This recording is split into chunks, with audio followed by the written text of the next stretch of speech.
Lasy tompoko vavy, ianareo olo manakaza rehetra manatriky etony. Mahafinaritra amin'ny fahitana fa misy malagasy miezaka mahavita zavatra tsara eo amin'ny sehatra misy azy. Fa indrindra ny natongavako eto dia amin'ny manamana sy amin'ny mampinamana ny tenako sy ny mpitatana atao amin'ny TV Plus, amin'ny mampitatana ny firenena amin'ny mahafiloha ny tetezamintana ihany koa, dia tonga eto amin'ny TV Plus ny tenako androany aneo fakasitrahana sy fanohanana ny ezaka vitanareo amin'ny fitokanana izao ivitoerana fohy be vaovao ny TV Plus izao, satria izay miezaka manorina, izay miezaka manatsara, izay manana finiavana iroso ary indrindra izay manangana, dia tokony hotoanana ary tokony hoampiny. Koa miarabanareo mpitatana sy mpiara-miasa rehetra ao no nahavitana izao ezaka izao, izay vokatry ny fikirizana, vokatry ny herim-po, na dia misy aza Andriamatoa tarely jeneraly araka ny teneninao teo hoe na dia misy aza ny manenjika.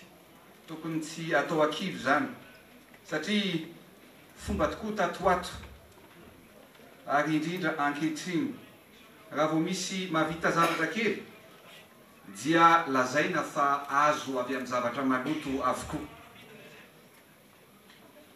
Ny azoko lazaina dia satria zay le toe-tsaina tokony hovaina, fa tsy ny fialonana sy ny fahankalana no tokony hibahana ao an-tsaina sy ao am-poniny tsirairay avy raha te hirosontsika. Ianareo teto amin'ny TV Plus dia nanaprofo fa afaka atao tsara ny miezaka amin'ny herin'ny teny avy amin'ny vokatry ny orinasa ka mahatapatsangana zavatra lehibe toy izao. Mampirisika ireo rehetra tokoa ny tenako mba hivoatra sy hifanampy amin'ny zavatra tsara rehetra. Anisan'ny lohalaharana eo amin'ny sehatry ny aina aman-jery ny TV Plus. Fankahirezana manokana no omeko anareo mba ahavitanareo ny adidy amanaraikitra amin'ny asa fanabeazana ny mpiaino, amin'ny asa fampalalam-baovao izay adidy voalohany aina aman-jery, ary koa ny fanomezana fialamboly ny rehetra. Fanohitra lehibe ho an'ny fampandrosoana ny fananan'ny firenena sehatra aina aman-jery matianina. Ary raha vao miresaka tsika hoe aina aman-jery dia miresaka asa fanaovan-gazety. Raha vao miresaka tsika asa fanaovan-gazety dia miresaka fahalalahana. Ny fahaizana mifehy izany fahalalahana zany no ahitana taratra ny mamatianina na tsy ny aina aman-jery. Iza tokoa ny tsy mahalala fa miaina tanteraka ao anatin'izany fahalalahana zany tsika ankehitriny. Fahalalahana ara-politika, fahalalahana amin'ny faneho-kevitra, fahalalahana amin'ny asa fanaovan-gazety, fahalalahana mitokona sy mitaky ny zoana. Ny fanontaniana tokony hosaintsain'ny rehetra dia ampiasaina amin'inona izany fahafahana sy fahalalahana izany.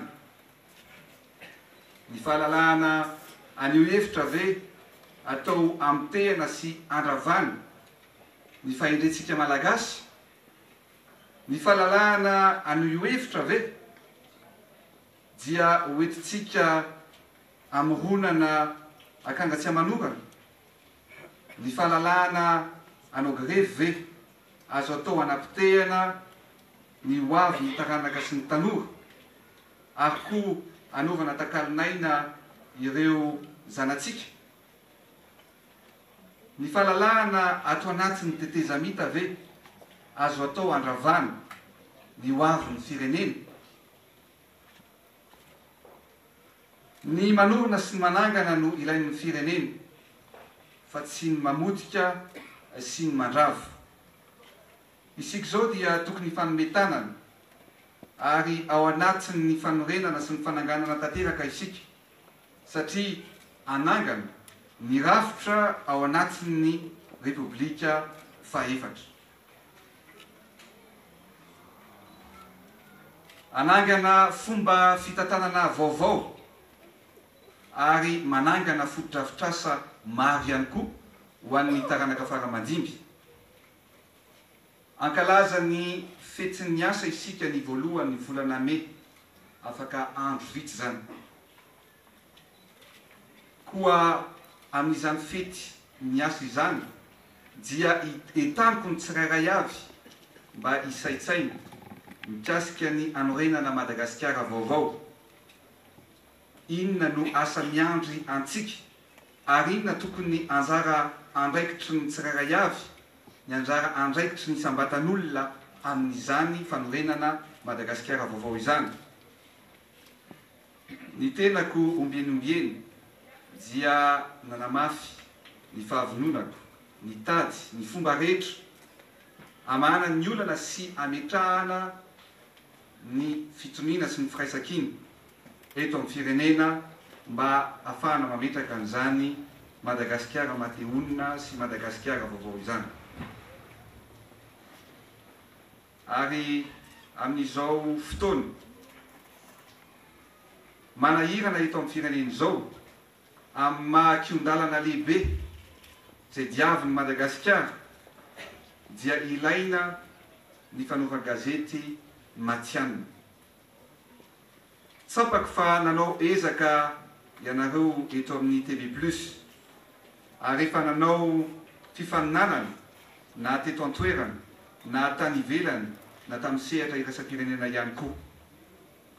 Tsaroko fa manana mpanao gazety, manana traikefa efa nahazo loka fankasitrahana tamin'ny fifaninanana nokarakarain'ny CNN Multichoice Africa, Injaka Andriamahery tato amin'ny TV+.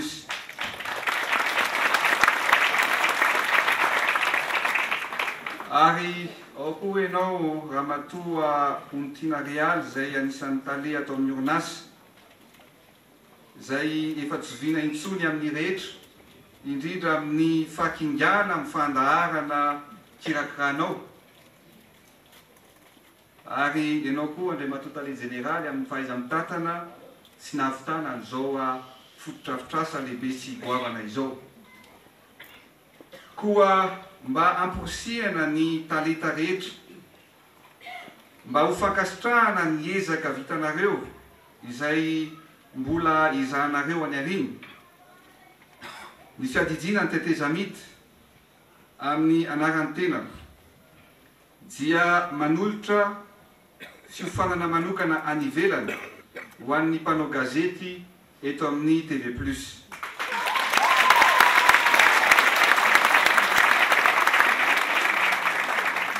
Fanamafisana fahalalana sy fitsidiana ary fanofanana ao amin'ny SABC, izay televiziona sy radio sangana sy lohany indrindra ao Afrika Atsimo sy eto Afrika amin'ny ankapobeany no andray anareo.